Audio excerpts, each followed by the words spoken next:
بسم اللہ الرحمن الرحیم۔ شروع اللہ کے نام سے جو تمام جہانوں کا مالک اور پروردگار ہے۔ محترم ناظرین، السلام علیکم ورحمۃ اللہ وبرکاتہ۔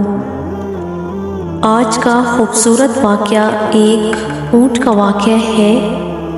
بنی نجار کے ایک باغ میں دیوانہ اونٹ کو سایا۔ جو شخص بھی اس باغ میں آتا وہ اونٹ اسے کاٹنے کو دوڑتا۔ لوگ بڑے پریشان تھے اور حضور کریم صلی اللہ تعالی علیہ وآلہ وسلم کی خدمت میں حاضر ہوئے اور سارا قصہ عرض کیا۔ حضور کریم صلی اللہ تعالی علیہ وآلہ وسلم نے فرمایا، چلو میں چلتا ہوں۔ چنانچہ حضور کریم صلی اللہ تعالی علیہ وآلہ وسلم اس باغ میں تشریف لے گئے اور اس اونٹ سے فرمایا، ادھر آؤ۔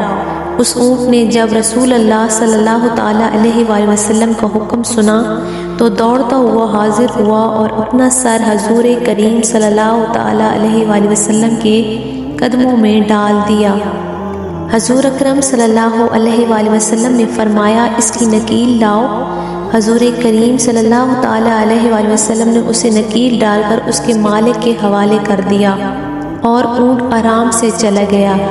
حضور کریم صلی اللہ تعالی علیہ وآلہ وسلم نے پھر اصحاب کرام رضی اللہ تعالی عنہم سے فرمایا، کافروں کے سوا مجھے زمین و آسمان والے سب جانتے ہیں کہ میں اللہ کا رسول ہوں۔